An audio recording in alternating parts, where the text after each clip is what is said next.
School से नाम क्या कभी त्रिपुंड लगाने के कारण काटा गया है? क्या स्कूल से नाम काटने का कारण क्या हो सकता है? लेकिन स्कूल से नाम काटा गया और वो काटने का कारण कहीं पर है कलावा बांधना तो कहीं पर है त्रिपुंड लगाना। एक ऐसा ही मामला मेरठ से आया है और मेरठ में एक छात्र ने केवल त्रिपुंड लगाया था, इसलिए उसका नाम स्कूल से काट दिया गया। देखिए, सबको डर होता है कि कभी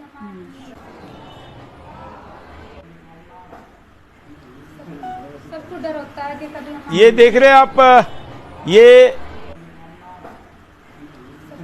सबको डर होता है कि सुभाष इंटर कॉलेज, नाम तो सुभाष है लेकिन काम तो ये सुभाष नाम से मिलने वाला नहीं है। और स्कूल ने नाम काटने पर छात्र ने क्या बताया, इसको भी सुनते हैं। छात्र की प्रतिक्रिया, छात्रा की प्रतिक्रिया। मैं तिलक लगा कर जाती थी त्रिकुंड, इसके लिए मतलब मुझे बहुत बार धमकी भी दी गई। सावन के महीने में फिर 2 महीने इजाज़त मांगी थी, मैम ने बिल्कुल मना कर दिया है। क्या नाम है प्रिंसिपल का जिसने आपको मना किया? भावना मैम। और ऐसी क्या आपत्ति हुई प्रिंसिपल को कि उन्होंने आपको त्रिपुंड और आपने जो रुद्राक्ष धारण की हुई है हाथ में, उसको तिलक लगाने से और रुद्राक्ष पहनने से आपको मना किया? क्या कारण है इसके पीछे का? मैम ने बोला कि जो मुस्लिम हैं उन्हें प्रॉब्लम होगी बहुत ज़्यादा, इसलिए मतलब यहाँ सभी धर्म के लोग आते हैं, इसलिए आप ये तिलक और रुद्राक्ष नहीं पहन सकते। कोई दबाव आपके ऊपर आ रहा है? जी, ये आ रहे कि स्कूल से रेस्ट्रिकेट कर देंगे और आपके FIR दर्ज करेंगे। मैं तिलक लगा कर, तो सोचिए, आप मुसलमान के माथे पर तिलक नहीं लगा रहे हैं, अपने खुद के माथे पर लगा रहे हैं। एक छोटी सी नाबालिग छात्रा अपने माथे पर, अपने इस देश में, और योगी जी मुख्यमंत्री होते हुए उस राज्य में तिलक लगाती है तो मुसलमान छात्रों को आपत्ति होती है। ये एक हिंदू नाम से चलने वाले सुभाष कॉलेज का, स्कूल का, और उसकी भावना नाम की जो भी अधिकारी है वो ये कह सकती है 2023 में, तो 2050 में क्या होगा, 2075 में क्या होगा? अपने आप को पूछिए, आपकी इस नींद को तोड़िए। स्कूल से नाम काटने के बाद छात्रा की मां को भी बुलाया गया और पुलिस वाले प्रिंसिपल की बात को सही ठहराने का प्रयास कर रहे हैं। सोचिए, कहा योगी जी का सपना राम राज्य बनाने का, और ये लोग पलीता लगाने का कितना प्रयास कर रहे हैं। देखिए, त्रिपुंड लगा के नहीं आना, अगर त्रिपुंड लगा के आओगे तो और मजहब के लोगों को परेशानी होती है, फिर और भी यहाँ पे बच्चे परेशान करेंगे कि आप त्रिपुंड लगा के मत आना। तो उसके बाद फिर मैं स्कूल में गई, स्कूल में जाके फिर मैंने टीचर से बात करी, मैडम छोटा त्रिपुंड लगा के आ जाएगी, बड़ा त्रिपुंड लगा के नहीं आने की, आप इस चीज़ की इजाज़त दे दीजिए। उनकी हमने खूब उनसे कहा कि आप मतलब कुसामत करी खूब उनकी कि इजाज़त दे दीजिए, लेकिन उन्होंने साफ मना कर दिया। तो उन्होंने कहा कि अगर आप ज़्यादा जिद पड़ोगी ना, मैं आपकी लड़की को ना नाम काट कर टीसी हाथ में दे दूंगी।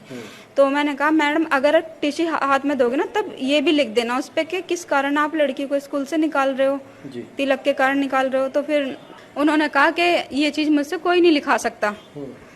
फिर ये सुन के वहाँ से चले आए थे उठ के। फिर मेरे पास 9 साढ़े 9 बजे फ़ोन आता है स्कूल से कि आप इकले यहाँ पे आ जाओ स्कूल में, लेकिन इकले ही आना। मैंने कहा जी ठीक है, मैं लेकिन इकली नहीं गई, मैं अपने देवर दुरानी को लेकर चली गई, क्योंकि मुझे दौरे पड़ते हैं, रास्ते बीच में कोई दिक्कत होगी तो मुझे डर लगता है। मुझे अलग स्टाफ रूम में ले जाया गया, मुझे और मेरे बेटी को। वहाँ पे जिस स्टाफ रूम में मुझे ले जाया गया वहाँ पे काफ़ी सारे, कम से कम 20-25 पुलिस वाले बैठे थे, उसमें लेडीज़ भी थी और जेंट्स भी थे और प्रिंसिपल मैम थी। फिर वहाँ पे मुझसे दबाव बनाया गया, एक पेपर दिया गया हाथ में जो उसमें लिखा हुआ था कि इस पेपर पर साइन करो। उस पेपर पर लिखा हुआ था कि मैं अपनी स्वेच्छा से अपनी लड़की को स्कूल से ले जा रही हूँ। अगर स्कूल से जाने के बाद स्कूल पे कोई आँच आती है तो यहाँ की प्रिंसिपल माँ बेटी पे हम पे कानूनी कार्रवाई कर सकती है। पुलिस वालों ने भी दबाव बनाया, उन्होंने भी दबाव बनाया, लेकिन मैंने इस चीज़ पे साइन नहीं करा।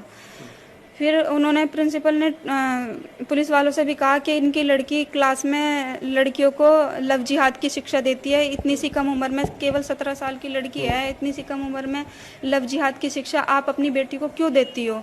मैंने कहा जी मैडम ये बताओ, अगर मैं इस उम्र में अपनी लड़की को लव जिहाद की शिक्षा नहीं दूंगी तो क्या मैं किस उम्र में दूंगी? आप देख रहे होंगे कि कभी हमारी बेटियां सूटकेस में मिलती हैं, कभी फ्रिज में मिलती हैं, महीना नहीं होता कोई ना कोई केस आ जाता है। आप मन के सब पुलिस वाले बैठे हो, बेटियां तो आपके घर में भी होंगी, आप सब बताओ कि इस उम्र में ना दूंगी, कब दूंगी? मैंने अपनी बच्ची को लव जिहाद के बारे में शिक्षा दी, मेरी बेटी ने अपनी फ्रेंड को दी, गलत इसमें कुछ नहीं करा उसने।